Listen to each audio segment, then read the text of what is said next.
Ó, já estamos começando esse Digcast, assim. Chorando de rir. Com essa energia. Com essa energia. Porque, assim, gente, pensa, a presença e a personalidade estão aqui neste ambiente. Exatamente. Vocês vão entender. Eu não sei se isso é um elogio ou uma... É um uma elogio. aberração. Não, é um elogio. E aí ela perguntou assim pra gente, mas calma aí, gente, como é que vocês colocaram a minha introdução? Aí a gente, o quê? A gente colocou a dona de tudo. A mulher que domina tudo, a dona. Dona do varejo. Então, ó, pra quem tá aqui nesse episódio de cast muito especial, porque o Digcast invadiu São Paulo. Se você quer saber sobre varejo, estratégia de venda, lançamento digital, atuação online, comportamento do consumidor, empreendedorismo feminino, dicas de série. E ainda dicas de série que vão mudar a sua vida. E ainda ter um gostinho de uma fofoca edificante que virá no final. Exatamente. Com uma fofoca muito edificante. Com essa mulher que preenche qualquer ambiente, com essa energia maravilhosa, uma escorpiana nata, líder. Ela é líder nata. Que honra, que prazer receber Alzira Vasconcelos de Cast. O prazer é meu, já tô meio emocionada aqui em lágrimas. O prazer é todo meu. Obrigada, meninas, pelo convite. Vocês sabem o quanto eu gosto do trabalho de vocês, o quanto eu admiro vocês para além do profissional. Pra mim é incrível estar aqui, trocar com mulheres como vocês. Então, de verdade, obrigada pelo convite. A honra é toda minha. Alzira, você sabe que tem pessoas que são unanimidade. É muito doido isso, né? Porque... Vou chorar, gente. Não, é porque tem pessoas que são unanimidade. A gente conhece muita gente. E às vezes a pessoa compra alguma coisa de alguém e aquela pessoa X ama. E a pessoa Y, ela... Por alguma percepção dela, não tô entrando aqui em juízo de valor, mas você é uma unanimidade. Todo mundo que fala de você fala assim, meu Deus, a Alzira, ela mudou a minha vida. O que eu aprendi com a Alzira, o que a Alzira entrega, ninguém entrega. É muito louco isso, porque dentro da DIG, né, o mercado de moda é o nosso número 1, né, seguido por saúde, enfim. E você é uma referência unânime. E isso é muito incrível, sabe? Eu acho que isso é um desejo de vida, assim, ser uma referência unânime. Mas vocês não acham que é porque quem não gosta fica calado, porque tem medo de mim? Esses dias uma mentora me ligou pedindo umas orientações e aí ela falou assim comigo, amor, porque você precisa ensinar pra gente que vende infoproduto como que enche ônibus e ônibus de fãs. Eu falei, gente, mas ninguém nunca pensou, vamos juntar todos que odeiam a Alzira em vários ônibus pra ver quanto vai encher? A gente só sabe os que a gente tá enchendo do fã e do hater. Eu acho que pelo contrário, eu acho que quem não gosta fala muito mais do que a pessoa que gosta. A pessoa que não gosta é aquilo. Respondeu a pesquisa de satisfação é porque não gostou. Porque deu a pessoa que gosta, ela não para, pra responder a pesquisa de satisfação. Ela não se dá o trabalho de mas eu falar. falo brincando isso, eu fico muito feliz de coração. E isso é muito verdade, Alzira. É impressionante como que você é uma unanimidade. Então, pra gente, é uma honra trazer uma mulher que é referência, que é unanimidade e que espelha e que leva tantas mulheres junto. E esse é o propósito do DIG, né, Thiago? Então, pra gente, assim, estamos muito felizes. Esse é o propósito de vocês duas, inclusive, né? Em toda a atuação. Né? A gente poder levar essas inspirações, levar voz, levar caminhos, levar soluções, encurtar, sabe? Não precisa de ser tão difícil empreender, tem formas, existem ferramentas, existem caminhos pra isso.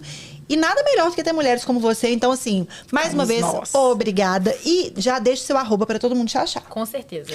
Gente, obrigada de todo meu coração. Tô muito feliz. Tô emotiva porque eu estou assistindo uma série que está mexendo, me deixando mais à flor da pele do que já sou como escorpiana.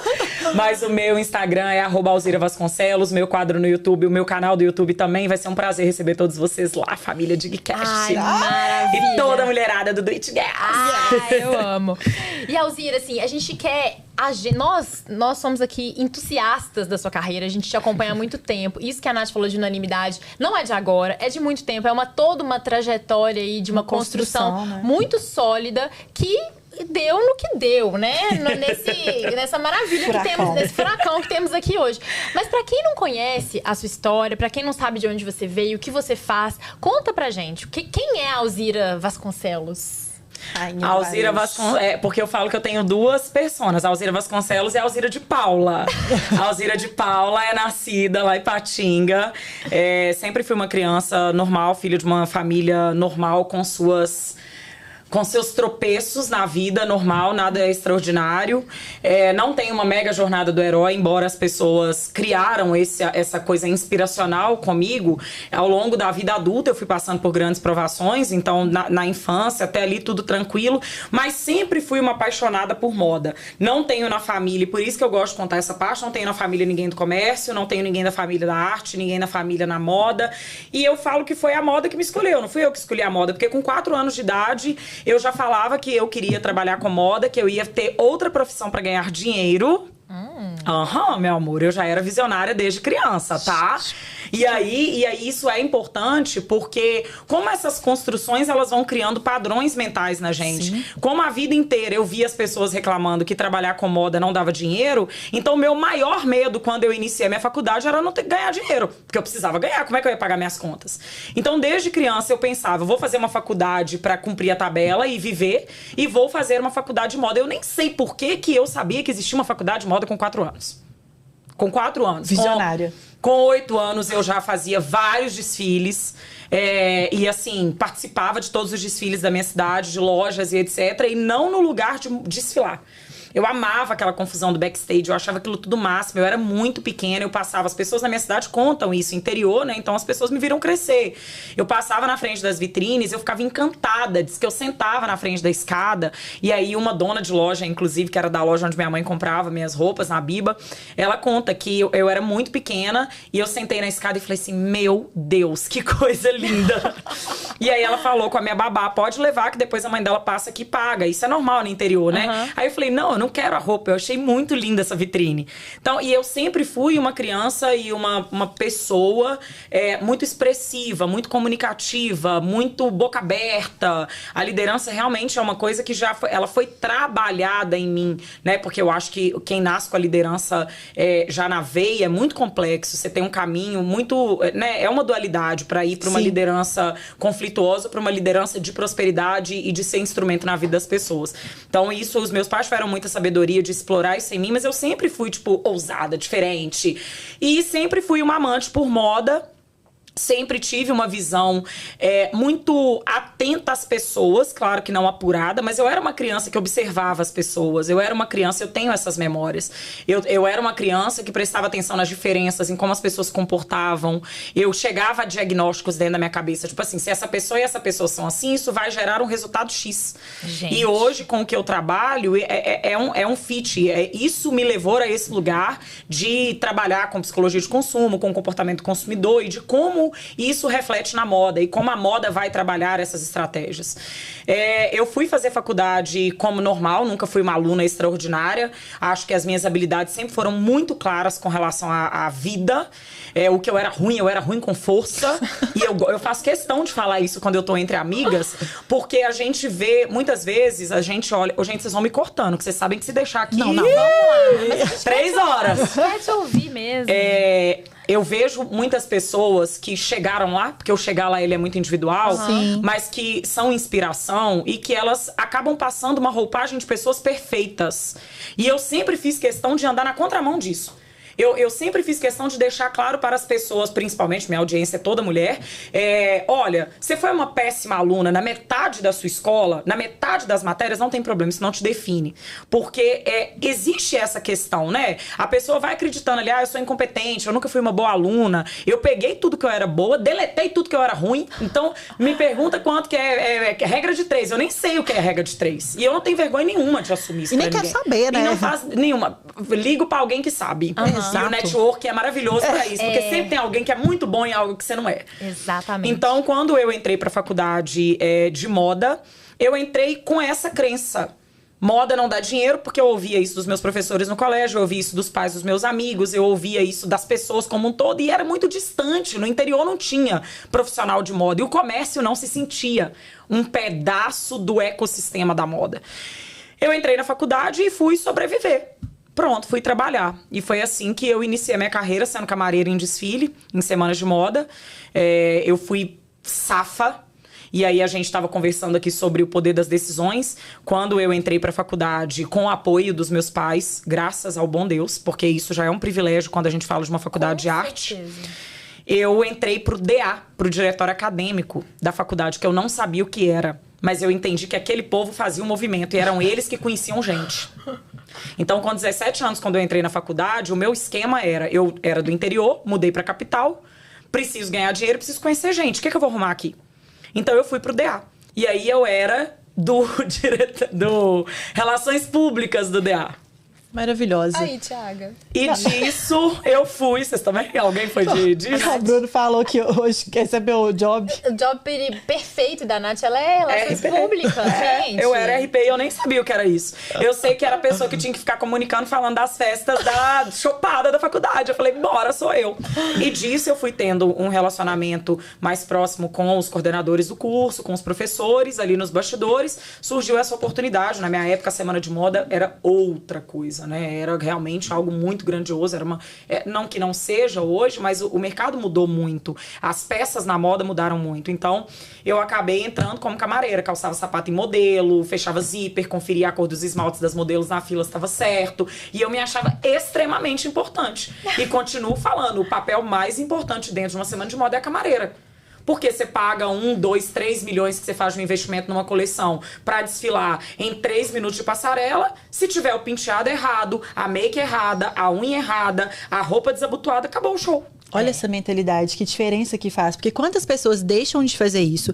E aí você deixa de fazer o que você precisa fazer pra dar os próximos passos. Conhecer as pessoas, porque ela fala assim, não, mas esse lugar não é pra mim. E é isso que foi a minha... Vocês nem perguntaram, mas eu vou falar. Porque eu acho que pra quem escuta... Às vezes a pessoa tá nesse lugar e ela pode sair dele para não se sentir desconfortável, porque essa foi a minha primeira grande virada de chave profissional. Na minha primeira semana de moda, todas as minhas colegas de faculdade que estavam trabalhando na semana de moda, todo dia uma ia embora. E falava, eu não pago faculdade de moda pra calçar sapato e modelo. Eu não vou ficar aqui aguentando xingo e chilique de modelo e de stylist e de não sei o quê. Eu juro pra vocês, porque falar isso hoje é diferente. Mas com 18 anos eu falei, cara... Agora eu entendi que eu vou ganhar dinheiro nessa bagaça. Porque as pessoas desistem fácil, né? Fácil. E porque as pessoas estavam mais apegadas, e ainda é uma coisa que eu vejo. Pra mim, a maior ruína do mercado todo, das pessoas que eu convivo, não é o chegar lá. É o processo, o quanto elas se perdem pelo ego. O ego é o maior inimigo da gente. Se você tá dentro de um lugar, trabalhando em uma posição inferior, e você tá preocupada com eu não sou pra isso, esse lugar não me cabe, quem essas pessoas pensam que elas são? Isso em algum momento vai esbarrar num lugar que isso vai te travar. Porque quanto mais você vai crescendo, mais você precisa estar em posições próximas a pessoas superiores a você. Pra você continuar o seu desenvolvimento. Porque se você fica ali, ganhei uma bolada de dinheiro, me tornei uma pessoa de sucesso e não convivo com pessoas acima, quem será o meu inspiracional? Quem serão as pessoas que vão me ensinar? Quem serão as pessoas que vão me dar duras lições? Nossa, incrível isso. E eu tive essa chave, assim, e isso não era de me achar. Eu só pensei assim, cara... Tô vendo esse povo indo embora e eu tô firme na rocha aqui. Então, sendo assim, eu vou seguir. Não, e essa sua virada, esse ponto de virada é sensacional, mas tem uma coisa que você falou antes, que eu achei, assim, brilhante, que é o seguinte. Você falou assim, eu não me preocupava com as coisas que eu não era boa. Sim. Eu foquei naquilo que eu sou boa e eu falei, eu vou ser boa nisso. E Sim. Isso aí é uma etapa que a gente consegue... chegar muito mais rápido, onde a gente quer...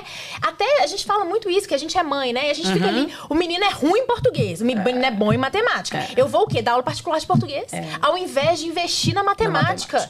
Então, isso aí é um ponto de virada, e a gente vê muitas mulheres que estão ali começando um negócio, e elas ficam presas exatamente nisso. Ai, mas eu não sou boa nisso, então eu não vou conseguir chegar ali, porque... Gente... Crie sua rede de networking. Foca no que você é boa. Foca em que você é boa. Põe dinheiro pra dentro pra contratar. Exatamente. Põe pessoas melhores do que você pra fazer aquilo que você não é boa. E você concorda que não vai ser difícil? Porque você é ruim. Pra você pegar uma pessoa que é melhor que você, mas sabe o que eu penso, Bru? Eu acho que é aí que entra trabalho como o de vocês, que muda um país. Porque as pessoas não têm ideia do quanto o trabalho de vocês colabora para uma nova cultura no nosso país. Essa questão do evidenciar as nossas falhas e os nossos pontos fracos, vamos dizer assim, é uma coisa enraizada no ser humano. Nós passamos a vida inteira, né? Você pode ter o cabelo perfeito, aí você fica na frente do espelho assim, mas meu nariz não é legal, minha boca não é legal. E essa cultura de evidenciar isso no outro, também ela não era uma coisa normal. Hoje a gente tem essa coisa, né, da gente elogiar muitas pessoas, externar isso. Mas isso não era normal. A gente vem de criação, pelo menos eu, de criação, de escola, o ciclo todo, que o tempo inteiro você é podado, inclusive, das suas habilidades. Porque o que eu vejo hoje, os meus maiores problemas diante das pessoas, na adolescência principalmente, são as minhas maiores habilidades hoje. E eu acho, Alzira, que a gente ainda não vive também um lugar de falar abertamente sobre o que a gente não é boa e sobre as nossas falhas. Você tem muita segurança pra falar sobre isso, mas as pessoas não falam sobre isso, Sabem né? por que eu tenho muita segurança? E eu sei que vocês têm muito infoprodutora que segue vocês, que acompanha vocês. Sabe por que eu tenho muita segurança? Porque pra mim, o caminho da transparência é o único que te dá sossego na vida. Eu sou assim, no menor sinal que eu vou ter um aborrecimento, no menor sinal que eu vou ter uma dor de cabeça com alguma coisa... Gente, eu tô na internet há 8 anos. Eu fui a primeira produtora de conteúdo sobre negócio de moda na internet no Brasil. Nossa. Eu sempre tive na cabeça o seguinte, ninguém vai me pegar na espreita. Então, não é uma questão muito de segurança, é uma questão de, tipo assim, cara, eu sou desse jeito, eu prefiro que as pessoas saibam que eu sou desse jeito, eu prefiro que todo mundo já saiba que eu sou péssima de matemática, do que em um determinado momento elas me colocarem num pedestal, ou eu me fazer de conta que eu sou completa em todos os aspectos, e na hora que elas me desmascararem, porque nada nessa vida fica escondido, ainda mais na internet. E na hora que eu tô dando uma aula, que o aluno me pergunta uma questão de quanto vai a precificação da mercadoria com a inflação anual. Eu não faço a mínima ideia de como eu vou fazer esse cálculo. Eu sei falar com alguém que vai fazer esse cálculo. Entende? Então, a minha cabeça é muito simples. Na minha cabeça é melhor ficar todo mundo que gosta de mim desse jeito. E todo mundo a paz. Porque eu penso, quanto custa as pessoas te pegarem na espreita, te desmascarar? Quantas pessoas a gente viu saindo do digital por esse motivo? É normalizar o não sei. Né? A gente não tem que ter resposta pra tudo. Então, assim, a gente precisa de normalizar isso. Nossa, não sei, não entendi. Vou procurar saber, vou procurar alguém que consiga fazer esse link. E quando a gente fala sobre essa construção da sua carreira hoje como professora, hoje você é a maior referência do varejo. Como que foi pra você chegar? Você tava ali na moda, então você fez a faculdade de moda e tal. Mas pra você chegar hoje no varejo, que é onde sua estrela mais brilha, né? É onde eu amo, é onde pulsa meu olho de lágrimas. Então, na verdade, isso também vem lá da minha infância, né? Eu sempre fui alucinada por ser professora. Então, a minha brincadeira preferida sempre foi escolinha. A minha mãe era diretora de colégio. Quando era época de férias, eu às vezes ia com ela na escola, que ela era diretora, e era uma escola muito grande. E, gente, é tão engraçado isso, porque agora eu tô mexendo em algumas caixas emocionais que eu tô tendo que voltar nessas memórias. Eu lembro, eu muito pequena, eu chegava no corredor e falava... Crianças, todo mundo senta, porque eu sou a dona da escola. Crianças. E eu era uma mini gente, assim, sabe? E eu sempre amei e é muito louco isso, porque eu sou filha de educadores. Tanto meu pai quanto minha mãe. A minha mãe sempre teve a carreira educacional, ela é professora, mas a vida inteira a carreira dela foi como diretora de colégio público. E o meu pai, para além da carreira de engenheiro, sempre lecionou. Então, eu cresci nesse meio. Mas eu até brinco, que eu acho que essa é a minha maior repetição familiar. Mas eu acho que tem essa coisa do gostar, do amar. Então, qual que era o meu plano? Quando eu entrei na faculdade, e eu sempre, desde muito pequena, eu sempre gostei muito dos meus professores. Então, o Dia das Crianças é próximo ao Dia dos Professores. Eu não comemorava o Dia das Crianças. Eu ganhava meu presente, mas lá em casa, minha mãe preparava tudo, porque todo ano eu levava aquele tanto de presente para as professoras. Então, eu sempre fui uma aluna, desde muito pequena, muito próxima de professor. Muito amiga dos meus professores. E eu amava aquilo, eu achava o máximo. Eu até arrepio, ó. Porque eu vivia aquela questão de... Eu tive pais que trabalharam muito. A minha mãe trabalhava, eu mal via minha mãe. Então, a escola, pra mim, ela foi muito importante na minha construção. Na minha construção dos meus valores, na minha construção intelectual, na minha construção cognitiva. Então, eu sempre tive aquela percepção, tipo assim, eu tô aqui e a escola e a educação me trouxe pra cá. Eu tinha essa percepção, eu tinha esse olhar. Mesmo quando eu odiava algum professor, eu falava, cara, esse cara tá fazendo isso pro meu bem. Eu que tô indo na contramão. E aí, quando eu entrei na faculdade, isso é muito louco. Porque eu tinha na cabeça, eu quero ser uma profissional muito foda. Eu quero ter destaque pra ter realmente bagagem. Não era uma questão de ser conhecida, de fama. Nunca tive isso. Isso tudo caiu de paraquedas e eu tive que aprender a lidar. Durma nesse barulho, entendeu? Depois que aconteceu. E eu tinha na minha cabeça que depois que eu fosse uma profissional muito boa e soubesse tudo, que eu queria dar aula na faculdade. Então eu já entrei na faculdade querendo me tornar uma professora acadêmica. Só que eu tinha na minha cabeça, olha como é que é louca a questão da referência. Eu tinha na minha cabeça que eu ia conseguir ser professora com uns 45 anos. Então eu sempre tive essa questão do educacional.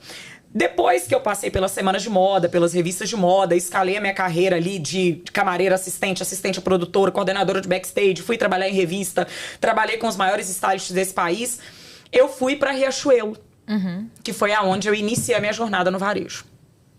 Tem alguma pergunta disso? Não, eu posso seguir? Segue, por pode favor, seguir. porque a gente quer saber exatamente isso, assim. Então foi a Riachuelo que foi o seu start no varejo. A Riachuelo foi meu start na vida, Nath. Olha... A Riachuelo foi meu start na vida. Não tem nenhuma vez que eu falo da Riachuelo que eu não choro. Olha, gente, que legal. A Riachuelo me construiu como líder, como gestora, como professora, como mulher. A Riachuelo, eu entrei pra Riachuelo muito nova, né? Então, e eu nunca tinha feito parte de um sistema corporativo. Eu era uma estudante de arte que vinha do mercado de arte. Então, o mínimo que eu fazia era usar a calça rasgada, sentar no chão de pastelete na frente dos colaboradores. A Riachuelo formou o que eu sou, profissionalmente falando. E a Riachuelo é uma grande empresa. A Riachuelo é uma empresa que tem um desenvolvimento interno fantástico de colaboradores. Então eu entrei um dia sem saber nada e 2 anos depois eu era os bichos da parada e as pessoas me procuravam para dar palestra sobre os resultados que eu gerava. E eu entrei para a Riachuelo porque eu já estava no processo de ter uma vida mais organizada, de ter uma solidez financeira. Eu já estava no ápice na carreira de produtora de moda e surgiu uma oportunidade, eu entrei para a Riachuelo. No meu desenvolvimento na Riachuelo, como eu já era uma estudiosa de moda e comportamento, eu já era formada na faculdade e sempre gostei muito de estudar moda na sociedade, o reflexo da sociedade na moda, na tendência, eu comecei a treinar as pessoas dentro da Riachuelo com esse olhar. Porque não é vestir um manequim. Nunca será como montar uma arara. Por que eu tenho que montar essa arara dessa forma? O que o consumidor está esperando dessa arara? O que as pessoas vão sentir quando elas olharem para minha vitrine? E aí eu entendi que eu tinha que multiplicar. Porque eu acredito que o conhecimento multiplicado, dividido, é o resultado multiplicado. Não, com certeza. E aí, assim eu me tornei, fui treinando as pessoas dentro da Riachuelo, pelos resultados que eu gerava na Riachuelo. E aí eu tô falando de resultado financeiro mesmo, crescimento de 40%, 60% aonde eu passava. E não é resultado de uma coisa pequena, né? Não. É um resultado, gente, Estrondoso. de estrondoso e de varejo, assim, com concorrentes muito fortes. Que é um negócio ali no... Uma faz, aí a outra na faz. unha. Na unha. E rápido. E né? rápido. Esse mercado de grandes varejos, ele é muito rápido. E você se destacar é porque você é boa mesmo. Porque... É porque eu aprendi a ser boa. Me fizeram ser boa. E aí, mais uma vez, né, juntando as minhas habilidades, claro, juntando meu conhecimento técnico. E eu me deparei com algumas fases na minha carreira, que é legal também. Porque quando fala assim, parece que tudo foi muito fluido. Eu tive vários processos muito complexos. Um deles, quando eu entrei na faculdade, eu tive um professor que falou. Eu desenhava muito mal. Então, toda a parte de desenvolvimento e criação, pra mim, era uma tragédia. Eu não sabia desenhar nem boneco palito. As minhas amigas sentavam na beirada da faculdade, elas desenhavam a faculdade. E parecia que era um retrato. E eu não entendia que elas colocavam uma maçã e ficavam horas lá desenhando aquela maçã. E eu falava, caramba, eu nunca vou conseguir fazer isso. Eu vou achar minha tribo aqui. E foi nessa busca pela tribo que eu comecei a ouvir também, ao longo dos anos na faculdade, os professores falavam, Alzira, você é a cara do varejo. Os meus professores de faculdade, todos falavam, não, a Alzira é doida, a Alzira é a cara do varejo. A Alzira vai estourar no varejo se você for trabalhar no varejo. Eu nem sabia o que era varejo, gente, eu nem sabia que comércio, loja lá da minha cidade, da rua da minha cidade, chamava varejo. E aí eu sempre ouvi isso. Então, quando surgiu essa oportunidade que Deus, que é o que eu creio, apareceu a oportunidade da Riachuelo, eu abracei e aí dentro eu fui construindo esse processo de treinamento, de desenvolvimento com as pessoas, e isso foi tendo mais resultados para além dos resultados de venda. E aí eu comecei realmente a me destacar no universo das fast fashions, por trás do mercado, dentro dos shoppings, dentro das magazines, e daí as coisas foram fluindo. Como eu caí no educacional? Como eu virei a chave? O meu processo de saída da Riachuelo foi muito doído pra mim. Conta essa parte, que eu li lá, eu vi no que você falou e tal. Conta. Vocês me acharam muito dramática? Não, eu gente. achei você muito corajosa. E eu queria entender, assim, o que te motivou E, né, quais foram os gatilhos ali que você falou, não, gente, agora eu preciso dar um passo a mais? Fechar essa porta e abrir uma nova aqui. Não fechar, né? Que você fala com tanto jeito que você falou. E foi lindo. A gente emociona também, né? Porque é maravilhoso você ver uma pessoa falando assim de um lugar que formou ela, de uma empresa que proporcionou tudo e que hoje você não tá lá mais dentro, mas olha como é que é lindo, né? Não, todo mundo que me pergunta assim, tô precisando trabalhar, eu falo, vai lá pra Riachuelo, trabalha lá. Gente, nada como sair pela porta da frente, sabe? Eu acho que isso A minha meta de vida agora é ser a Riachuelo na vida dos meus colaboradores, olha, entendeu? Eu quero ser isso. Pelo menos se 2 pessoas saírem um dia das minhas empresas com essa percepção, eu já tô feliz. O processo de saída, ele foi conturbado, porque eu tava num momento muito bom dentro da empresa. Eu tinha acabado de ser promovida pela 3ª vez, eu acho que em 2 anos. E a empresa, o meu trabalho estava sendo muito respeitado na empresa. Então, eu tinha uma equipe redonda, um time redondo, eu estava desenvolvendo pessoas, o resultado era palpável. E o que de fato me fez sair? Primeiro, eu tinha muito latente, eu acho que quando eu era pequena, eu não tinha essa consciência. Mas quando eu era adolescente, assim, passava na minha cabeça, sabe esse povo que quer mudar o mundo? Sei, demais. Eu era meio que querer mudar o mundo, assim, sabe? Eu era assim. Sempre fui. Eu lembro quando eu tinha uns 10 anos, eu estudava no colégio Freira, a diretora do colégio me chamou pra conversar, porque eu arrumava tanta confusão de levantar bandeiras. Tumultuava. E, tipo assim, o sistema não pode ser desse jeito, entendeu? Aquilo tudo era um equívoco. Então, assim, eu tinha essa coisa do mudar o mundo. Dentro da Riachuelo, eu entendi claramente, porque eu tive acesso ao mundo 360 graus do varejo. O universo de uma grande fast fashion, o universo de uma empresa que tem desde indústria na China e está dentro de shoppings, é tudo muito completo ali. E eu comecei a entender que o que faltava no mercado era conhecimento de estratégia, de como lidar, de como vender, de como montar, de como apresentar um produto. Quando as pessoas achavam as minhas estratégias geniais, aquilo pra mim tipo, era o básico. Mas eu entendi que esse básico não existia no mercado. E essas pessoas, eu não gosto dessa palavra, mas essas pessoas, elas não se sentiam empoderadas profissionalmente. Então, quando o meu último ano na empresa, eu começava... Todo dia chegava alguém na minha sala, eu falava que era assistência social, minha sala. Aí todo dia chegava alguém e falava assim, ô Alzira, ô chefe, você mudou minha vida. Não, o que você me ensinou ontem foi importante demais. Hoje eu já consegui fazer não sei quantas vendas. Eu consegui fazer não sei quantas vitrines. Um lugar que eu demorava 2 dias pra montar, agora eu monto com meio expediente. E eu comecei a entender que, tipo, cara, eu preciso multiplicar isso. E eu ficava dia e noite na minha cabeça. Eu tenho essa responsabilidade que eu peguei pra mim no universo, sabe-se Deus por quê. Porque você quis desde sempre mudar o mundo. Mas a gente se colocar no lugar de importância, né? Achar que a gente tem essa capacidade. Graças a Deus que temos. Com certeza. Mas eu tinha na cabeça, se eu continuar aqui, eu vou treinar 44 mil pessoas. Se eu sair daqui, eu vou conseguir alcançar mais pessoas e o mercado precisa mudar. Eu era meio indignada com a forma como o mercado lidava, assim. E ainda sou uma pessoa que bato muito, né? No mercado, na gestão, na falta de liderança, no varejo, na moda, enfim.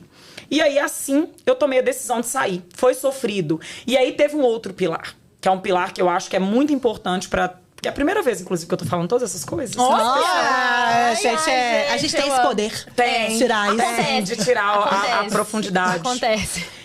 É uma coisa que é muito importante a gente falar, que é o pensar a longo prazo. Nossa, meu Deus. Eu sempre tive essa ideia do pensar a longo prazo. Então, quando eu estava lá como camareira, eu pensava nos próximos 10 anos. Eu não pensava naquele momento ali. Eu tava dane-se a minha chefe que tava gritando comigo, eu não tava nem aí. Claro que eu ficava mal, ficava triste naquela hora, mas, tipo assim, eu mirava lá nos próximos 10 anos. No período da Riachuelo, eu comecei também a pensar nos próximos 10 anos. E aí, esses próximos 10 anos, eles seriam decisivos, porque eles envolveriam coisas que, pra mim, são importantes na vida. Família, tempo. Aquele momento, ele era muito... Oportunidade de crescimento. Oportunidade de crescimento. Mas a oportunidade de crescimento não era nenhuma preocupação. Eu olhava pro resto. Essa decisão, ela englobou a Alzira mulher e a Alzira profissional. Eu olhava e pensava, se eu continuar aqui, eu vou desenvolver uma carreira executiva, com todo o ônus e todo o bônus que essa carreira te traz. Se eu romper aqui agora, e construir o meu, daqui 10 anos eu tenho mais chance de ter mais qualidade de vida, mais liberdade, de ter mais acessos, mais facilidades.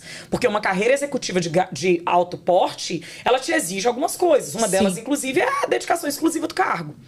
Então, eu também pesei isso. Sabe, eu pensava, como eu quero estar quando eu tiver 40 anos? Ainda falta 7 para eu chegar lá, mas eu pensava, como eu quero estar daqui 40 anos? Então, essa decisão foi montada nisso, assim.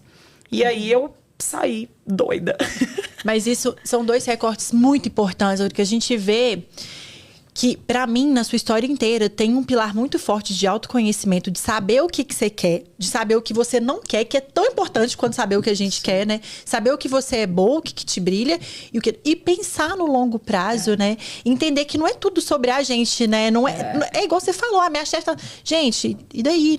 Não é sobre mim. E, assim, tô pensando que no longo prazo, a gente vê tantas mulheres que, às vezes, desistem por causa disso, né? Tá olhando para o curto prazo, não se conhece, não sabe, não se vê naquilo que faz de óbvio, que é o que você falou. Nossa, mas isso é tão óbvio, mas tão óbvio. Não, então deixa eu ver. Porque o esse óbvio precisa ser dito. esse óbvio meu aqui, né? Tá todo mundo elogiando, então aonde que eu posso ir para esse lugar? Eu acho isso, assim, sensacional. E as pessoas precisam de olhar para isso, né? Sim. Precisam de olhar para esse longo prazo e entender. Outro dia uma amiga minha começou um negócio novo, ela... Nath, mas como é que eu faço para vender mais aqui no Instagram e tal? Eu virei e falei, Marcela, eu te conheço. Você começou isso por causa de quê? Não é pra você vender mais. Porque... Aí ela pegou e falou isso. Ela falou assim, realmente não...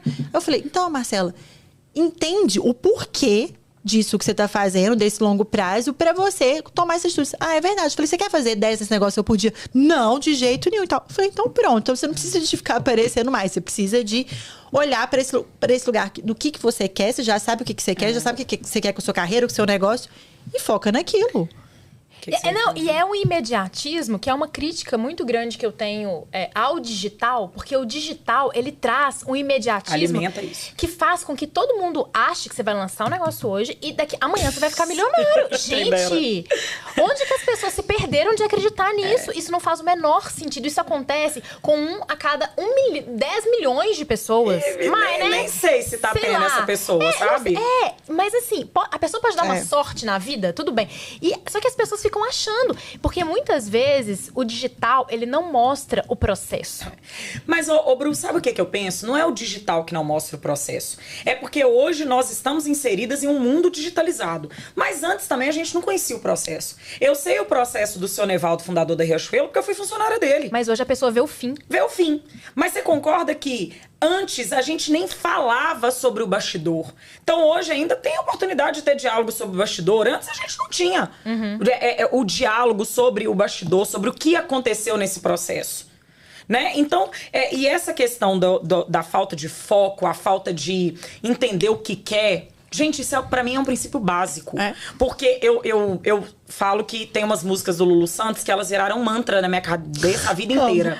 E aquela música do Lulu Santos, que não vou soprar de vítima das circunstâncias, ela sempre foi uma coisa que ecoou na minha cabeça. Eu aceito qualquer coisa que não seja um acaso.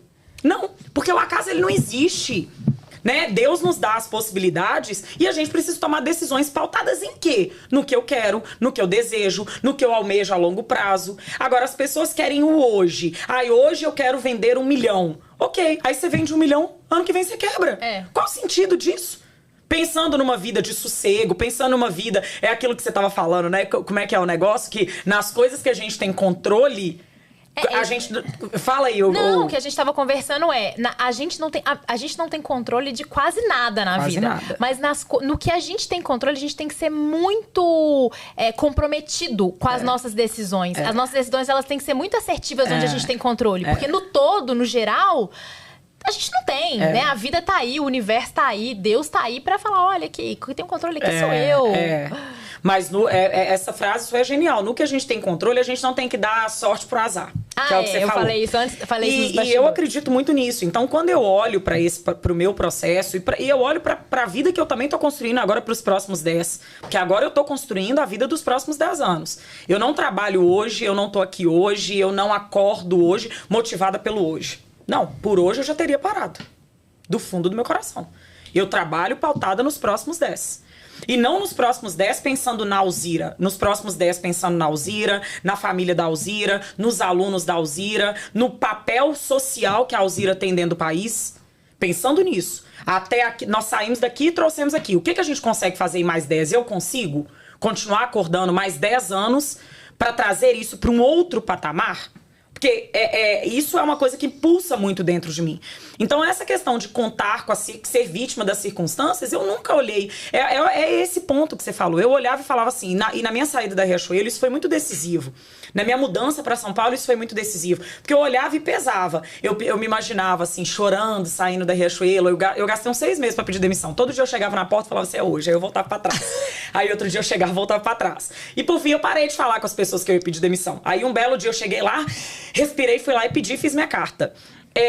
Eu pensava como seria a hora de sair, mas eu pensava, e se eu não sair? Pelo menos eu não vou falar que eu não decidi.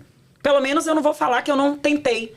Pelo menos eu não vou falar que eu não dei o meu melhor, porque isso é outra coisa. Quando você fala do autoconhecimento, quando você fala do ter clareza do que é, eu fico muito feliz que as pessoas tenham essa percepção de mim, mas eu também tenho uma coisa que eu sempre botei na cabeça, eu não vou fazer nada pra ser mais ou menos.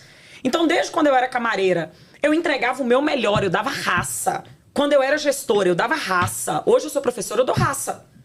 E é esse o ponto. As pessoas, elas tendem a ir desacelerando também no processo. Cheguei até aqui. Não, quanto mais eu fui crescendo dentro das empresas que eu passei, mais raça eu dava. Então, eu trabalhava 8 horas, depois eu trabalhava 10, depois eu trabalhava 16. E isso não é pra romantizar o excesso de trabalho. Isso é porque eu entendia que eu podia dar o meu melhor. E valeu a pena. Porque eu colhi o melhor do que eu mesma plantei. Né? Então, essas questões, quando a gente vê as pessoas pensando só no hoje, perdidas, né? Eu costumo falar que o digital ele tem um outro problema também. Todo mundo quer surfar na onda do momento. Eu nunca surfei na onda do momento. Agora é dancinha, dane-se a dancinha, não vou dançar, nem a pau. Agora a onda é fazer... Não tem isso. Agora não tá usando fazer live, vou continuar fazendo, porque eu faço há 8 anos, eu vou continuar fazendo. Por que eu não vou fazer?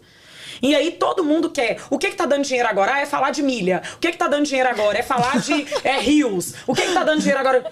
E aí você não solidifica nada. Quando vocês falam comigo que eu sou uma unanimidade, é porque eu tô 15 anos nessa bagaça falando a mesma coisa.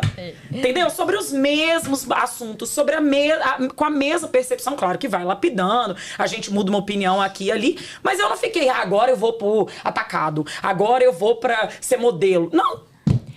Sabe? Não, muito bom. E aqui, eu posso fazer uma pergunta técnica, assim, do varejo? Porque eu fico pensando nisso, porque hoje, assim como você, nós trabalhamos com serviço, né? Sim. Mas eu acho vender produto muito legal, assim. Eu acho vender produto... Eu fico pensando assim, não, vender produto é bom, porque você entrega, né? Todo mundo acha. Por isso que o mercado tá cheio de gente quebrando. Exatamente. Todo mundo, mulher passando pra ver uma semijoia e fala, nossa, olha que delícia vender uma semijoia. Exatamente. É assim que começa a tragédia, que chega lá no NVM. É isso. Aí, olha meu ponto. Aí eu fico pensando assim, qual que deve ser Pensa numa pessoa ali do DIG, uma mulher do DIG, que quer começar a empreender na moda e ela decidiu criar uma marca. Eu acho essa mulher corajosa demais. Sim. Primeiro, eu acho muito coragem. Mas, entendi que ela quer criar, ela criou uma marca ali dela. Aí, primeira coisa que eu penso, estoque. Estoque, gente, eu acho que deve ser um negócio, por quê? Pra você vender, você tem que ter estoque. E pra você ter estoque, você precisa ter muito dinheiro pra fazer um estoque ali. Porque uma vez uma amiga minha falou assim, eu lancei um boné e esse boné, ele vendeu demais, ele esgotou no primeiro dia. Aí eu falei assim, mas ele esgotou no primeiro dia, então você não vendeu muito, você não vendeu bem. Porque se ele esgotou no primeiro dia, você podia ter vendido muito mais.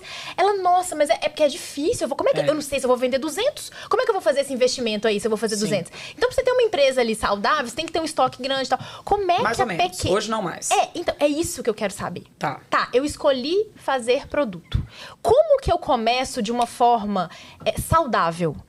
Sabendo que eu tenho que ter estoque, sabendo que eu tenho que ter processo, sabendo que, né, que não é essa maravilha toda que Saber precificar? Saber precificar. Bom, a primeira coisa que aí eu vou puxar a sardinha pro meu lado é que eu sempre falo que todo mundo antes de abrir uma marca ou uma loja tinha que estudar comigo. Tinha que estar dentro da minha escola. E isso não é por uma questão aproveitando do espaço de vocês para fazer um jabá. Mas por favor. Mas por quê? Porque essas particularidades que vocês trouxeram, precificação, definição do posicionamento da marca, estoque, a primeira compra, tudo isso faz com que a gente tenha um número super alarmante no Brasil, que 70% das empresas no varejo de moda fecham antes de 5 anos. E começa nesse bolo. Então, a primeira coisa é isso. Acho que hoje no mercado não tem espaço para amador mais. Eu sou 100% das mulheres corajosas mesmo, que querem ir lá e adora semijoia, e adora lingerie, vai fazer do sonho e do que gosta realmente um negócio. A segunda coisa é entender que essa questão de pensar em um estoque grande e vender muito, ela também é um pouco o imediatismo. A gente precisa entender que toda empresa ela tem as suas etapas. E como que vocês validaram o tipo de conteúdo que dá certo aqui ou não? Fazendo, testando. Ponto. O estoque e o planejamento de coleção, tanto para um estilista que vai desenvolver a própria marca e a própria produção, a confecção própria, quanto para quem vai vender produtos, é um teste. Claro que isso vai partir do princípio de quem é o meu cliente. A primeira pergunta que todo mundo precisa fazer e definir. Quem que eu quero alcançar? Então, eu quero vender lingerie. O meu público é o quê? É uma lingerie mais básica, é uma lingerie mais sensual, é uma lingerie mais romântica. Então, esse é o primeiro lugar que a gente vai sair dele. Disso, fazer uma compra com menos profundidade de grade e mais variedade. Não uma variedade extensíssima. Por quê? Porque hoje a gente tem mais uma facilidade na moda, que é trabalhar coleções menores, que a gente chama de coleção cápsula. Então, hoje, você não precisa ter 100 modelos. Quando eu comecei a trabalhar, gente, na moda, uma marca lançava 200, 300 modelos por temporada. Isso é produto demais, isso é roupa demais, é sapato demais, é modelos diferentes. Então, hoje, a gente tem, né, a própria tendência do comportamento de consumo. O cliente quer novidade sempre. Então, você pode trabalhar com uma coleção menor, você lança um mix ali de 10, 20 produtos, valida o que vendeu melhor, e aí você consegue ir escalando esses produtos, principalmente no online, onde a gente fala de um mix mais reduzido e da grade realmente ali da profundidade maior. Então, essa ideia de eu preciso ter muito dinheiro para fazer o estoque, de primeiro momento você não precisa. Né? Isso, claro, vai depender de quanto custa a mercadoria que você resolveu trabalhar, o público que você quer atingir, mas esse capital ele vai sendo construído, que é outro segundo passo onde as pessoas derrapam. Porque na hora que o capital começa a ser construído, o que as pessoas fazem? Elas tiram o capital de giro e gastam o resto do dinheiro com tudo. Viaja pra Europa, compra bolsa e por aí vai. Então, a ideia para ter esse estoque é construir esse capital. Eu iniciei o meu negócio com 50 mil, esse negócio tá me produzindo 150 mil, eu vou jogando esse capital que sobrou pra dentro do meu capital de giro. Então, eu tinha 50, agora eu vou ter 80, eu vou ter 100, eu vou ter 150 de poder de compra. Aí você entra num outro game, que aí você vai ter um estoque maior. Muito legal. Ficou complexo? Não, de jeito nenhum. E pensando nas mulheres que estão com a gente aqui, como eu falei, predominantemente são models, onde que você vê que são assim, que você fala assim, putz, que eu falo que o fracasso, ele deixa ali um rastro, mas o sucesso também, né? O que quando você vê e fala assim, nossa, cara, essa pessoa, essa empresa tem isso. Qual que é ali que você fala assim, isso é uma característica de pessoas que dão certo e que conseguem construir, que pensam no longo prazo e que estão bem? Sabia que essa pergunta ninguém nunca me fez? Tô chocada, como meus amigos são inteligentes. Ai, gente, o sucesso e essa é a pergunta que é a coisa que eu mais presto atenção. Eu passo o dia observando as pessoas, tanto a que tem as coisas arruinadas, em todos os aspectos. Casamento, negócio, financeiro. Eu sempre fico prestando atenção. O que essa galera tem em comum? Eu faço um mapeamento de pessoas, é meu trabalho, não é porque eu sou uma louca. E eu sempre fico pensando, eu sempre tive esse olhar de observação. O que as pessoas de sucesso fazem? Como que elas sentam? Como que elas conversam? Como que elas pensam? Onde elas vivem? O que elas comem? Eu sempre tive essa visão, sabe? Principalmente quando eu sempre tive, não. Eu sempre busquei construir essa visão quando eu decidi empreender. Lá dentro das empresas que eu trabalhei, eu observava como as pessoas dos cargos altos se comportavam. Mas a visão empreendedora, eu fui construindo. Eu não tinha uma visão empreendedora. O que eu vejo que as empresárias e as marcas de moda de sucesso hoje têm? Primeiro, elas têm entendimento muito aprofundado e dados mesmo de quem é o seu cliente. Não, maravilhoso. Eu falo isso e as pessoas acham que isso é clichê. Não, é dado aprofundado. Onde que esse cliente frequenta? Qual a praia que ele vai? O que ele faz no momento de lazer? Quais são as profissões dessas pessoas? O que elas comem? O que elas bebem? Porque isso tudo é estilo de vida. Então você não fica batendo a cabeça vendendo para um tanto de gente. Você foca naquele nicho, naquela comunidade que você quer atingir. Então essa é a primeira coisa. Toda grande marca, toda grande empresária da moda, ela entende muito bem, ela já compra mercadoria, inclusive pensando, isso aqui é a cara da fulana, da ciclana, da beltrana, e eu já sei que esse produto aqui não vai viralizar na minha loja de jeito nenhum. Segunda coisa, gestão financeira administrativa. E eu tenho falado isso cada vez mais, porque essa visão enraizada de mercado, as pessoas tendem a juntar, né? A minha avó falava que cavalo ruim de juntar pega. Então, cavalo ruim de pegar, junta. Eu sou péssima de bordões de para-choque de caminhão. Que é, gente, a pessoa não tá vendendo, ela junta com tanta gente que não tá vendendo. E aí ela fica aquele trem, o mercado tá muito ruim, Nossa, o mercado pânico. o mercado não tá vendendo. E cada hora uma história. Uhum. E essas pessoas disruptivas de sucesso no varejo, elas têm muito essa visão de mercado atrelada a uma visão financeira, de uma gestão financeira. Então ela sabe a hora que ela pode fazer um aporte maior, a hora que ela tem que enxugar o estoque, a hora que ela tem que mandar embora, a hora que ela tem que contratar. Então ela desenvolve essa habilidade, porque o que acontece muito por ser um mercado que todo mundo ama, o dinheiro não é uma prioridade. As pessoas, mulher ama trabalhar com moda, e a pessoa trabalha, quando chega no final do mês, ela pagou as contas, e ela tá feliz. Se apaixona pela empresa. Eu falo, gente, você virou empregada da sua própria empresa, né? Pior, né? Porque a empregada ainda sabe o salário. A pessoa paga a conta inteira e no final não sobrou nada pra ela. Ela fala, mas eu adoro trabalhar com moda. Ai, sou dona da boutique. Dona de boutique. Então, esse segundo pilar de ter uma gestão financeira realmente ali, de ir aumentando esse capital de giro, de ir administrando esse estoque e fazendo as estratégias financeiras certas, também é um outro ponto. E o terceiro é não parar de inovar. Hoje, todas as marcas de moda que a gente vê, todas as empresas de sucesso no varejo moda, elas têm esse ponto. São empresárias inquietas. E não são empresárias insatisfeitas. São empresárias inquietas. É a pessoa que, tipo assim, opa, isso aqui deu certo, mas deixa eu mexer o meu quisuco aqui pra ver pra onde que eu vou. Por quê? Porque tanto a moda quanto o varejo são mercados extremamente cíclicos. Muda o tempo inteiro. O varejo, de repente, veio uma enchente, mudou o comportamento inteiro de consumo 2 meses no país. E isso é um ponto que essas mulheres inquietas, com essa visão empresarial inquieta, elas sempre estão buscando o quê? Inovação, novas estratégias. Elas sempre estão buscando aprender mais. Então, elas entendem do seu negócio, mas elas entendem do entorno. Porque o varejo, tudo que acontece no externo, impacta o interno de uma empresa. Nossa, maravilhoso. Eu amei esses pontos que você trouxe. Também. Porque é isso, as pessoas não olham pro financeiro e aí elas não conseguem tomar decisão com base em nada. Nada. Porque elas não têm número pra olhar. Então elas não sabem aquilo e é muito doido isso. Porque a pessoa confunde o dinheiro da pessoa jurídica com a pessoa física. E, gente, não tem propósito, não tem amor que sustente uma empresa que não dê resultados. Qualquer empresa nasceu pra dar lucro, pra dar dinheiro. A gente fala muito isso lá na DIG, sabe? E quando a gente deu um novo passo, né, lá na DIG, que foi criar o nosso Mastermind, teve algumas mulheres que falaram assim, nossa, mas vocês criaram uma panela dentro. Falei, gente, claro que não. A gente, quão incoerente a gente seria de não aplicar na nossa empresa o que a gente ensina pra vocês. De crescer, de ser inquieta, de entender o comportamento. E outra coisa, ainda falo mais. A mulher visionária, ela quer estar na panela. Ela não tá questionando a existência da panela. Exatamente! Isso, se vocês perguntarem. Eu vou pôr. Pode pôr. Esse aí, ó. Pode pôr, que eu faço questão. É um amor A mulher inquieta, a empresária estratégica, visionária, ela não tá questionando o fato de um mastermind, ela quer estar no mastermind. Exato. Porque é ali que ela sabe que as coisas acontecem, né? Tem essas coisas, tubarão anda com tubarão. Eu odeio esses trem para chave de caminhão digital. Mas é a realidade. E aí, porque tudo começa na mentalidade. Tudo começa.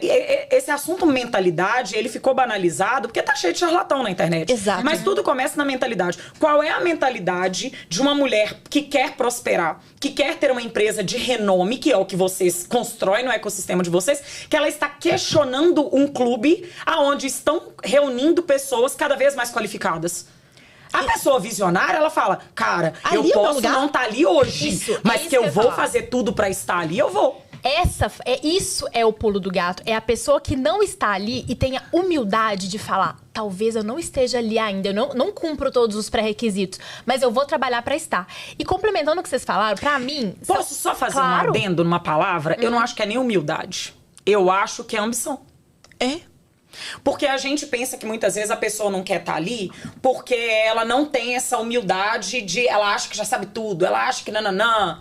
Mas, na verdade, muitas pessoas se acomodam no básico. Sim. Pra que mais? Eu falo isso com as minhas alunas. Eu não tô falando sobre trabalhar mais, eu tô falando sobre se conectar mais, sobre estar no meio de pessoas mais interessantes, sobre estar em lugares mais qualificados, sim faturar mais. Porque se você trabalha, porque quanto mais você vai ampliando a sua rede e isso vai colaborando para sua visão empresarial, mais você vai entendendo que, peraí, tem muita gente que faz a mesma coisa que eu faço com o mesmo esforço e que tem um resultado 10 vezes maior. Então eu acho que é falta de ambição, sabe? É aquela pessoa que às vezes tá ali num faturamento de 5, 10 mil, 20 mil reais e ela fala, ai, tá tão bom aqui. Tá bom, mas não pode estar melhor? A gente não pode estar trabalhando o mesmo tanto e ir pro 200? Mas quando eu falo em humildade, é a pessoa saber reconhecer o lugar onde ela está. Sim. Porque às vezes, falta humildade no sentido dela falar assim, dela não se reconhecer. Ela acha que ela já tá aqui, só que na verdade ela tá aqui, entendeu? Então ela tem que olhar... Muita calçada pra pouca fama. Exatamente, ela tem que ter humildade. Muito pau que pouco fundo. De falar assim, realmente, eu ainda não cheguei, mas eu quero chegar. É isso que precisa. Eu acho que muitas mulheres têm isso, sabe? Infelizmente mas ainda. eu acho que é o olhar da ambição temos a vaidade, também. né, Eu gente? acho que é isso, a ambição também. Mas eu concordei 100%, Bru. Eu acho que tem a questão, nós mulheres temos uma tendência a uma vaidade... Há uma competitividade, há uma vaidade. E o essa mercado vaidade... da moda traz isso do ego muito forte, né? A gente estava no Fire ano passado e uma fala do JP, que é o dono da Hotmart, me marcou muito, que ele falando assim, sobre negócios digitais de sucesso. E ele falou, sabe qual que foi o ponto que eu vi de negócios digitais de sucesso? Negócios que não se desfizeram sociedades por ego. Porque ele falou assim, o tanto de coisa legal, o tanto de produto legal que se desfez ao longo desse tempo por causa de ego é incontável, né? E a gente convive com muita gente do meio digital que vem dessa trajetória. Exato, né? E é o que a gente tava conversando ontem também, né? Exato, sobre entender isso, né? Entender o que é ego e o que é... O que é saudável pro negócio, o que é resultado, o que é número... Isso é muito importante a gente ter essa conversa. E aí, trazendo um pouco, Alzira, você falou disso, né? Sobre essa percepção de outras mulheres estar lá. A gente viu no seu Instagram uma frase antiga. Que a gente quando a pessoa fala assim, a gente viu no seu Instagram, eu faço até assim. Lá vem bomba. Assim, né? Lá vem mais um cancelamento. Mas depende, né? Talvez, sim, mas assim, vamos lá. Nada melhor do que também a gente não conversar com quem a gente, com quem a gente não tem os mesmos valores, né? É o que a gente fala aqui sobre se posicionar. Sim. O sobre se posicionar, perfeito. Você vai conversar com quem você precisa conversar, vender para quem você precisa vender. Exatamente. Nada pior do que fazer uma venda para um cliente que não tem os mesmos valores que você. E aí você teve uma frase que chamou atenção pra gente, que foi: mulheres odeiam mulheres, né? E tem tempos. Você ainda vê isso? Você ainda acha que isso é uma marca que o mercado que você trabalha traz? Ou você mudou de opinião? Não mudei de opinião. Eu posso, ao longo do que eu vou dissertar aqui, eu posso ter lapidado a visão que não sou eu que lapidei a visão. O mercado foi se lapidando. Trabalhos como os de vocês, como o meu, foram contribuindo para que isso seja minimizado. Mas eu não acho que é nenhuma questão da moda, nem do varejo. Eu acho que é uma questão social. Cultural. É enraizada, é cultural. Mulheres, a vida inteira, a gente desde criança é induzido a competir. A gente, desde criança, é estimulado a estar na nossa melhor versão de tudo. Então, o tempo inteiro, meninas são educadas sendo impecáveis, né? Para serem impecáveis. E, automaticamente, quem é a menina mais bonita da escola? Quem é a criança nananã? Então, isso gera uma competição. Quando eu falo que mulheres odeiam mulheres, as coisas ruins do aspecto crítico, tá? E aí, claro, que se a gente for aprofundar nisso aqui, a gente vai entrar num viés social muito profundo, de machismo muito profundo, que não é o que cabe aqui nesse momento, para não virar uma conversa teórica, filosófica. Sim. Mas, quando a gente vê... Vou dar um exemplo. Tem hater, a mulher está lá fazendo um vídeo da loja dela. Não é homem que vai lá infernizar. Não é homem que vira hater, não é homem que vai lá e comenta: nossa, como a sua voz é chata no provador. É mulher. Quando você vai conquistando as coisas, né, mulher e homem se comportam de formas muito diferentes. E as pessoas dentro da minha bolha, porque eu criei a minha bolha, dentro da minha bolha eu faço questão de deixar isso muito claro pra todo mundo, porque a forma como o homem consome moda é diferente de como a mulher consome moda. Em todos os aspectos, em todos. Sentimentos, o que envolve, gatilhos, abordagem, comunicação, tudo, posicionamento de marca, valores. E quando você entende isso, você começa a observar algumas coisas. Por exemplo, quando uma mulher começa a ascender profissionalmente, as primeiras críticas vêm de mulheres, e normalmente de mulheres próximas, que trazem alguma provocação do tipo: nossa, mas aqui, você viu o que a outra fulana tá fazendo? Nossa, mas aqui, você não acha que você tá passando uma vergonha, um mico? E um homem não, o cara compra um carro ali, né? O cara trabalhou e ele comprou a primeira Porsche dele. Todos os outros homens, o que eles fazem? Para o cara até no meio da rua pra tirar foto com uma pessoa que eles nunca nem viram. Porque, cara, não, parabéns pelo seu carro. Ou posso entrar aí pra ver o volante? Eu dou esse exemplo nesse destaque que vocês viram. E essa é uma visão que sempre acontece. Você não escuta, claro, gente, que aqui, claro que tem exceções, né? A gente tem aí uma bolha de homens malucos aí hoje que falam coisas horrendas. Mas essas primeiras sabotagens, ela vem das mulheres. Você olha, quando tem uma mulher traída, você pega aí uma pessoa pública traída pelo marido. Isa, vai lá ver o tanto de mulher criticando a mulher. Criticando em todos os aspectos, né? A Preta Gil foi uma coisa horrorosa que todo mundo assistiu publicamente. Porque na hora que você entra no perfil da Preta Gil, a mulher com câncer chifruda a rede nacional. E aí, na hora que você entra nos comentários, não tem um homem lá falando: ô Preta, aqui, vacilou, hein? Arrumou um cara mais novo. É só mulher. A mulher, ela é cruel. E por que eu trouxe que o trabalho de vocês, o meu trabalho, a gente vai construindo uma nova bolha, a gente vai construindo uma outra cultura. Sim. Porque esses movimentos, eles não existiam antes. Total. De mulheres amigas, de mulheres parceiras. Gente, quando eu criei a minha escola, as pessoas, e eu fazia meus eventos presenciais, as pessoas falavam assim: esse trem nunca vai dar certo. Lojista, mulher, é tudo concorrente, inimiga mortal uma da outra. As minhas alunas hoje vêm até madrinha dos filhos das outras. Elas ligam para trocar estratégia, para fazer compra de mercadoria junto, para dividir o problema. Isso foi construído. Talvez, né, os nossos filhos, os filhos de vocês, os nossos netos, elas herdarão um outro movimento. Mas até aqui o que eu assisto é isso. O que eu assisto é uma crueldade, são críticas, são julgamentos pesados. Eu não estou colocando o homem numa posição de superioridade suprema, alecrins do campo. Não, é porque eu não tô falando de homem, eu tô falando sobre mulher. Sabe? Sim. Eu não tô tirando. Os problemas daqui não tiram os problemas do lado de cá. E na minha percepção isso sempre acontece. E eu vivi isso na pele. Então eu não falo só do que eu assisto. Eu já mentorei mais de 9.000 mulheres perto. Eu não falo do que eu assisto só. Eu falo do que eu passei. Sim, eu também passei por isso, sabe? Todas as críticas vieram de mulheres. Mas sabe o que eu aprendi também? Não são elas que eu gasto a minha energia. Eu também não. E meu foco, sabe? Não. Eu vou gastar com as mulheres que já entenderam que a rivalidade feminina, ela só ferra a gente. Só. Ela só ferra a gente. Porque o homem, ele tá tão concentrado no dele, que é o melhor pra se fazer. É você olhar pro seu, gastar energia com o seu. Vou ficar gastando energia com isso? Falando, pelo amor de Deus, gente, entrar em rede social pra fazer comentário de outra pessoa. Que é isso, sabe? E eu acho que isso, ô Nath, mas sabe por que eu gosto de falar sobre esse assunto? Porque nós somos um pouco mais bem resolvidas. Sim. Porque muita mulher no meio do caminho para. Com certeza. Por causa disso. Desse tipo de comentário. Quantas sabotagens a gente vê da própria mãe, das próprias irmãs, das próprias amigas próximas. Isso aconteceu comigo. Super. Quando eu comecei a ascender profissionalmente, o problema foi próximo.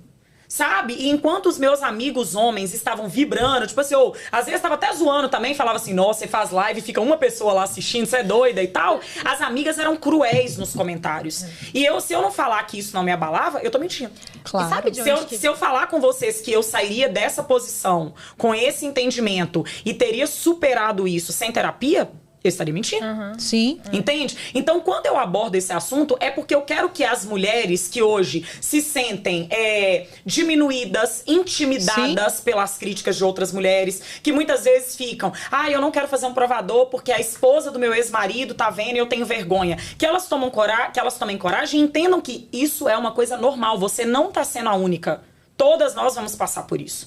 Quando alguém vê uma mulher bem-sucedida, e eu falo porque isso aconteceu comigo há 2 anos atrás, 1 ano e pouco atrás, e não, nesse movimento, outra coisa que eu nunca contei, nesse movimento, dessa vez eu não fiquei magoada, dessa vez eu fiquei com raiva. Foi a primeira vez que eu senti raiva. Eu ouvi de uma pessoa muito próxima a mim que eu tinha dado um salto profissional pelo ex-namorado. Que foi um ex-namorado que fez um salto na minha vida profissional. E eu não tiro a importância de ninguém que passou pela minha vida em que essas pessoas agregaram, porque eu também deixei muito aonde eu passei. Eu faço questão disso. Com quem eu me relaciono, com quem eu convivo, com quem eu sou amiga, com quem trabalha comigo. Mas não foi um amigo homem. Foi uma amiga mulher. E aí você pensa, por que desse comentário? Porque isso não faz sentido algum. Simplesmente, naquele momento, casou que eu já vinha ali de 13 anos de construção de trabalho. Então, é um degrau de cada vez mesmo. Chegou o degrau e eu estava com uma pessoa legal e tudo bem. Mas não foi um amigo homem, né? Quando entra uma mulher com um homem mais velho em um ambiente, as primeiras pessoas que criticam e que olham é a mulher. É uma mulher que está na mesa que fala sobre a outra. Então, é em todos os aspectos. Mas é por causa é por ser muito cultural mesmo, né? Cultural. Por isso que a gente precisa falar, porque o valor da mulher tá na aparência, o valor da mulher tá em ser essa pessoa que é o que você aparenta, né? Não, mas sabe o que eu acho? Eu gostaria só de rapidamente destacar 2 pontos, assim, o que eu acho. Primeiro que eu acho que isso é uma construção social, cultural, e que permeia muito a cabeça da mulher de que o sucesso não é pra todas. Só cabe uma, entendeu? Então, se você tá indo muito bem, ela acha que aquilo ali vai tirar o lugar dela. Então, a mulher, ela pensa muito isso. O espaço pra ela ainda é pequeno. Então, na hora que você faz muito sucesso, ela já pensa assim, ai, mas eu vou criticar aqui porque ela tá errada, tá? Mas porque se ela estiver no topo, eu não vou estar. Você vê quantas mulheres são presidentes de empresa no Brasil. Sim. Porque a mulher que chega no topo de uma empresa, por que ela não quer levar outra mulher com ela? Porque ela pensa assim, foi tão difícil pra mim chegar aqui. Tá eu e mais 9 homens nesse conselho. Será que tem espaço pra outra mulher? Não. Eu vou, com unhas e dentes, eu vou proteger esse lugar e eu não vou deixar outra mulher chegar aqui, porque se a outra mulher chegar aqui, eu vou ter que sair. Então, vem muito lá de trás. A gente tem que mudar um padrão. E, gente, eu tô fazendo um recorte aqui, que eu não tô pegando, não tô fazendo um recorte, tô falando assim, de mulheres que têm ultra privilégio. Eu não tô fazendo recorte racial, não tô fazendo recorte social. Eu tô olhando pra uma bolha também. Pro todo. Pro todo, mas é isso. Então, esse é um ponto. Eu acho que vem muito disso. Sim, e o segundo ponto é o seguinte. Eu entendo quando você fala mulheres odeiam mulheres. E agora você explicando, assim, eu já tinha visto. E faz sentido o que você fala. Só que na hora que eu coloco lá, mulheres odeiam mulheres, a mulher que odeia mesmo, ela fala, tá vendo? Ai, é isso, tá vendo? É isso. E aí, o que eu acho que a gente tem que reverberar? E por que o Diga existe? Pra falar que mulheres juntas, que não competem, elas chegam melhor nos lugares onde elas precisam chegar.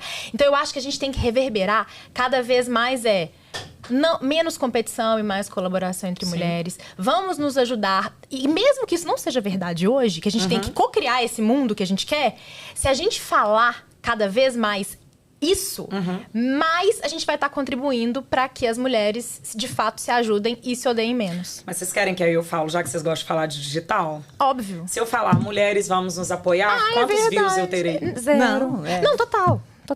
Concordo. Então, Concordo. o caminho, né? O caminho da lógica do raciocínio é esse. Olha, esse é o cenário, a gente está desconstruindo esse cenário e você pode fazer parte de um cenário diferente desse. Se as mulheres da sua vida lá não te apoiam, você pode fazer parte de um ecossistema onde as mulheres vão se apoiar. Mas se eu falar, vamos todas nos unir e sermos lindas e tem espaço para todas, isso dá 10 mil views. Se eu falo que mulheres odeiam mulheres, isso dá milhões e milhões e perpetua aí. Isso tem quantos anos? E tá aí até hoje. Total. Concordo plenamente então, estrategicamente... Sim. E a minha abordagem, ela é sempre muito dura, né? Ali eu tenho essa... É o seu posicionamento também. E a minha abordagem é muito tapa na cara, né? Notícias, assim, impactantes. E é porque eu sou desse jeito. Isso, Exato. mas é maravilhoso, Mas porque isso conversa com o que você é. Com tudo que você já muito construiu. O povo que eu quero também. Exatamente. Exato. E, Alzira, olha, a gente tá muito chique aqui, porque a gente tem o quê? Nossa, Super delicioso! coffee. Vocês viram que eu tô tomando. Então, delicioso. E super Nunca tinha coffee tomado não esse. tem açúcar. E quando você chegou, você E falou não assim, tem lactose. será que tem lactose? Eu, não tem lactose.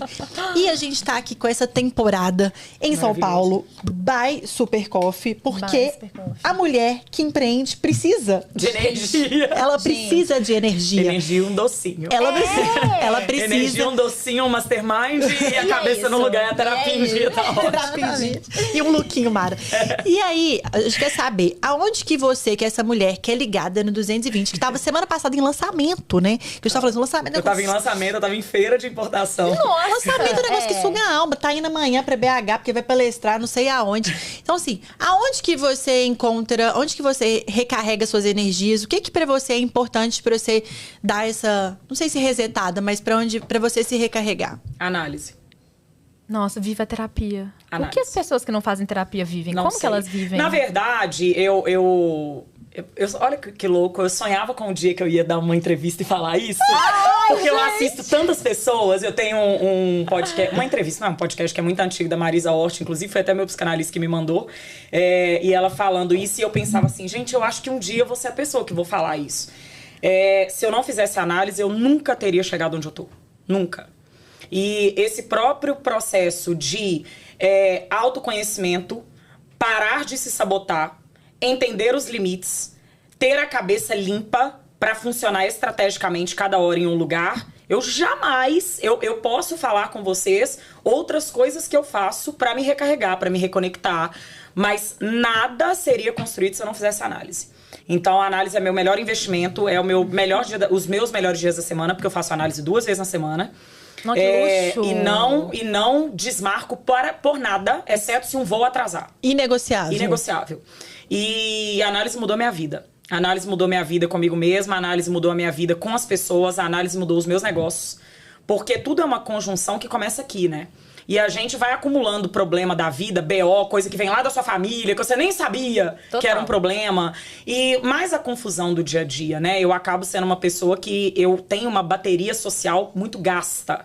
Então a minha cabeça também tem hora que ela fica tipo assim, será que isso sou eu? Será que isso é essa pessoa? É o que a gente brincou aqui hoje. Eu chego em um determinado horário do dia que eu entro no modo contemplativo. Que aí eu fico só assim... contemplando as pessoas, meu cérebro já não tá batendo mais. Então é muito difícil, principalmente pra mim que sou uma pessoa criativa, era muito difícil colocar tudo isso nas suas caixinhas e conseguir executar. Eu acabei me tornando uma pessoa que eu executo realmente tudo que eu me proponho, muitas coisas ao mesmo tempo, e isso tudo organizado de uma forma leve. Então eu tô aqui hoje com vocês batendo esse papo. Há anos atrás, antes de fazer a análise, esse papo não estaria assim. Eu ia estar aqui passando até mal porque a minha agenda ia estar atropelada e isso aqui pra mim era um compromisso. Hoje não. Eu consegui construir, dentro dos meus processos de autoconhecimento, dentro das sabotagens que a gente vai tendo ao longo da vida, uma dinâmica mais leve de viver. Então eu tô aqui tomando meu super coffee maravilhoso, olhando pra essas duas mulheres lindas, com essas maquiagens impecáveis. Eu tô contemplativa, mas ainda meu cérebro tá funcionando, entendeu? E como? Então assim, sendo sincera, nunca eu não serei hipócrita de falar. A segunda coisa que eu tenho muito é a minha conexão com Deus.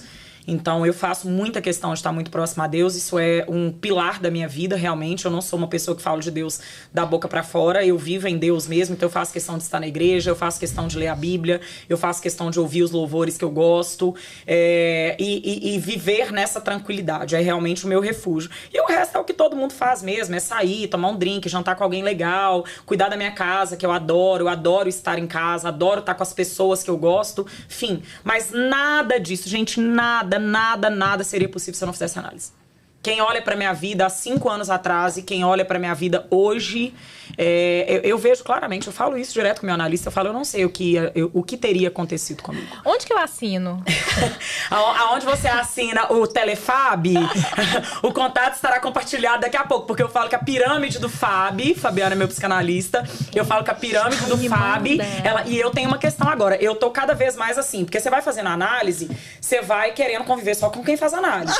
Então eu fui montando, eu falei, essa pessoa que eu não quero perder, então vai pro Fab, entendeu? Agora eu tô querendo criar um cartão presente do Fab. A pessoa que o amigo que é relutante, eu falo, não, pode ir que eu vou te pagar pra você ir. Porque realmente é o que é bom pra gente. E é isso, eu acho que quando eu pego a amostragem das minhas alunas é muito grande, né? Então, quando eu pego as questões mentais, eu falo, cara, se a pessoa não desbloquear isso, se ela não entender de onde vem isso, dificilmente as coisas vão andar. E essas coisas ficam ocultas na vida da gente. E a vida, ela vai acumulando novidades de problemáticas, de percalços, de frustrações. E se a gente não vai limpando esse HD, você vai acumulando. Total. Todo dia eu olho e falo, gente, se eu tivesse feito análise, começado a análise há 10 anos atrás, onde eu estaria hoje? Porque é isso, assim, né? Eu fui sentindo essa construção e essa limpeza mesmo desse HD emocional, sabe? De travas e de problemas e de sofrimentos, porque a gente vai gerando os nossos próprios sofrimentos também, né? Fica ali naquela coisa, remoendo problemas, né? Então, jamais teria... Não, e a análise, ela te destrava, né? Eu também, assim, a minha vida mudou demais de 3 anos pra cá. E eu falo que se eu não fizesse análise, muito provavelmente nada teria mudado. Sim. Muito provavelmente eu estaria exatamente no mesmo lugar. E você tá muito melhor que eu estaria num lugar muito pior do que eu tava. Talvez também pior. Mas assim, e uma coisa que você falou, que a análise, ela em alguns momentos, você deságua, né? Você E aí, porque a análise, o que? Hoje foi um dia desse. E aí, eu ontem, com a Nath. É porque a análise, ela te traz... Só que assim, eu fico pensando assim, depois, e se eu não desaguasse? Estaria tudo aqui dentro. E aí, o resultado é muito pior. E a minha amostragem, ela é tão ruim que eu olho e falo assim, hoje eu tô ferrada, chorei a manhã inteira depois da análise. Mas quantos anos pra trás eu chorei sem saber que o problema era esse? Eu amo, gente, eu amo. Ao contrário, outro dia eu tava num jantar com amigos, todo mundo fazendo análise, que eu tô falando com vocês, a minha rede tá só estreitando. Ambiência. E aí, tava todo mundo, amanhã eu vou desmarcar minha análise, amanhã eu vou desmarcar minha terapia, não sei o quê. Eu falei, gente, eu vou com prazer, eu conto os minutos, os dias da minha análise, eu já fico, tipo, meia hora antes, eu já tô esperando. E eu tenho uma questão também, que é legal a gente falar disso, por isso que eu falo que eu acho que eu estaria num lugar muito pior, porque eu tinha uma somatização também. Sabe, eu sou uma pessoa muito à flor da pele, eu tenho alguns ciclos, eu tinha uma somatização ali física mesmo, sabe? As questões emocionais, elas me abalavam muito fisicamente, assim, sabe? Então, não dá. Gente, como é que vai fazer? Maravilhosa. Não, como é que vai fazer? Porque, assim, já tem 1 hora. Não, Alzira, nós temos um quadro aqui, que é o nosso Exatamente, quadro. eu queria ficar falando de análise. Eu sei. Vamos marcar outro. Gente, me dá o telefone de Fábio, Mas tá? vamos marcar no bar? Isso! Vamos, com vinho. Vamos, com bebida. Vinhoterapia. Vinhoterapia, amo. Esse é o oculto. Mas eu acho que foi legal a gente ter abordado, vocês terem gente, perguntado. Tá vendo que esse é um lastro também da mulher de sucesso. A mulher de sucesso, ela faz terapia, ela tem o autoconhecimento muito forte. E a mentalidade, quando a gente começou a DIG, a gente falava assim, não, nós não vamos cair nessa vala de falar de mentalidade, porque isso é muito... É coach. É isso! Banalizaram o nosso rolê, gente! Mas Acabaram o com tudo. que a gente vê aonde que esbarra? Aí. Na mentalidade. Isso é muito louco. E aí dá esse papo pra Ai, sim. muitas horas. horas de Digcast. Mas a gente tem um quadro aqui, que é o seguinte. É o nosso avião plotado. O que é o avião plotado? A gente é metida. Desde quando a gente começou a Dig, a gente falava assim. Quando a gente tiver o nosso avião mesmo, plotado, confia, mulher, a gente vai colocar quem? Alzira. A gente vai colocar todo mundo que a gente quer. Tô dentro. Pra onde a gente vai? Nossa, dar rolê. Já tô fazendo meu check-in. Pra Sardenha, exatamente. A gente vai dar rolê, a gente vai ter liberdade de escolha, a gente vai ter liberdade financeira. Tudo isso tem um significado pra gente muito forte, que é o nosso avião. Então, assim, qual que é o nosso sonho com a Dig? É isso, ter o nosso avião plotado ali. Pode ser da Azul? Pode ter. Pode ser. Que? Com certeza. Da Gol, da Tipo Sandy, aqueles qual da quiser. Margarida agora, que tá tendo a Mini. Exatamente. Então pode ser lá o Confia Mulher, Dig e tal. Então, assim... Pode ser uma collab. Pode ser uma collab. Pode ser. Na moda. A gente aceita. A gente aceita. Talvez, estrategicamente falando, seja até melhor ser uma collab. Com toda certeza. Exatamente, né? Não é um business que a gente entende, né? Exato, então, a gente assim, não entende de tá tudo avião, bem, eles vão gerenciar. De viagem. A gente entende de viagem, a gente tem de relacionamento, né? A gente tem de De crescimento. colocar as mulheres lá dentro. Exato. Então a gente tem o nosso avião plotado, que é o Confia Mulher. Qual que hoje, Alzira, pensando em sonhos, qual que é seu avião plotado? E pode ser qualquer coisa, sonho pessoal, profissional, sem limites. Pode ser uma coisa que pra você é muito... Que fala assim, mas isso é muito pequeno. Enfim, isso é... Muito grande. Muito grande. É o que vier aí no seu coração. Vocês acreditam que não veio nada? E não é falta de ambição. Sabe por quê? Eu tô pra mim que eu tô no lucro há muito tempo. Não, mas... O meu é porque, assim, todos os meus aviões plotados, a gente tá na beira deles inaugurarem. Então eu ainda não renovei a minha lista de sonhos neste momento. No trabalho. Eu acho que o meu avião plotado... Pronto, eu sei o meu avião plotado. Eu tenho o meu avião plotado muito claro. Será o momento que os meus negócios estiverem rodando 100%. Não tem uma coisa materializada, mas os meus negócios estiverem rodando 100% e que eu puder sair um pouco da cara do gol.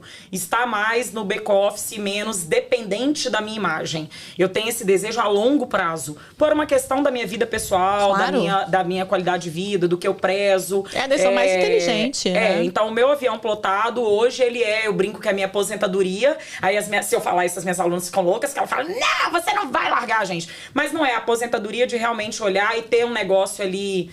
Quem sabe? Talvez eu tenha um avião plotado, que ele tá nascendo um bebezinho agora, gente. uma carroça plotada. Pode contar? Podemos. Então vamos contar essa novidade. Queremos novidade. Eu tinha um avião plotado pessoal e um profissional. Os dois eu tô realizando agora. Ai, meu Então, Deus. daqui uns dias vem o meu avião plotado pessoal, que eu queria ter um novo lar. E aí, isso vem aí. Ai, que delícia! É, Aqui em Sampa? Aqui em Sampa. Ai, E que aí, tá sendo muito legal, muito gostoso esse processo.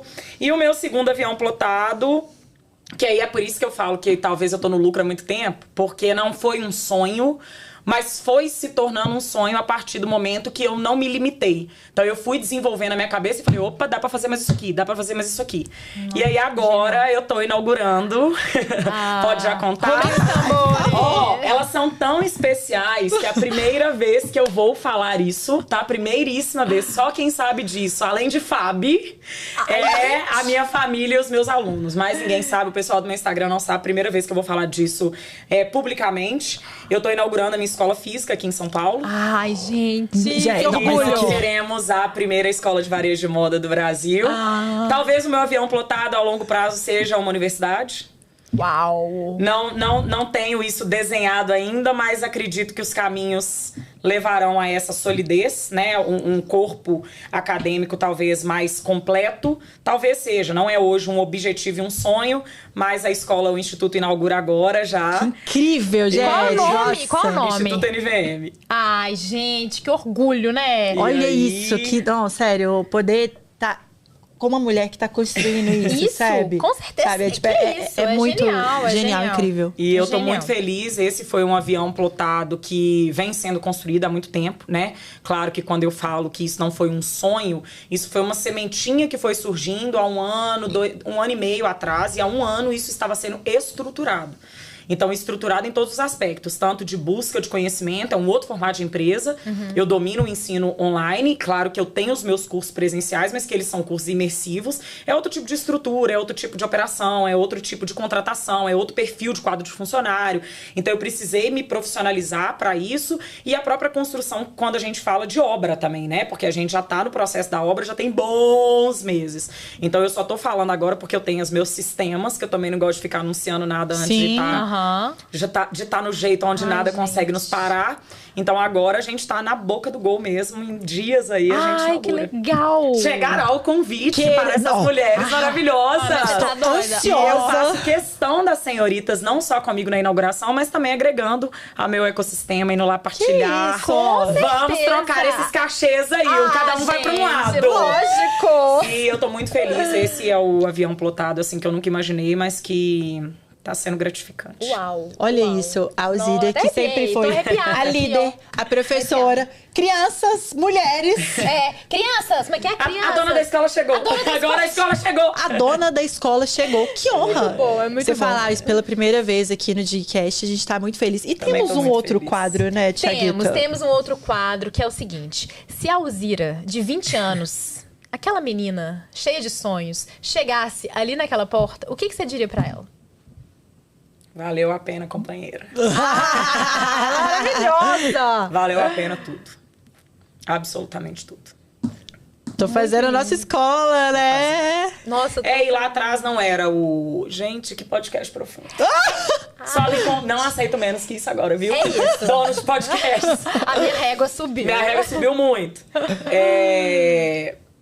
eu olho pra trás, assim, e vejo que aquela menina destemida, ousada, corajosa, maluca, eu tinha um traço meio... O Fabiano fala que o que eu chamava de maluca talvez era ousada, inovadora, comunicadora, mas ela foi a pessoa que construiu isso tudo hoje, né? Hoje estar aqui nessa cadeira chique, com essa roupa chique, é fruto disso, dessa determinação da raça, né? A Alzira, lá de trás de 20 anos, era muito raçuda. Trabalhava muito, eu era muito sangue no olho e muito pensando lá na frente. E hoje, quando eu olho pra trás, eu só penso que tudo valeu muito a pena. Não mudaria uma vírgula. Seria hipócrita se eu falasse que eu mudaria. Até nos grandes percalços que eu atravessei ao longo da vida, eu não mudaria, porque esses percalços e as escolhas erradas também me levaram a lugares que foram importantes para o meu desenvolvimento, para chegar aqui hoje.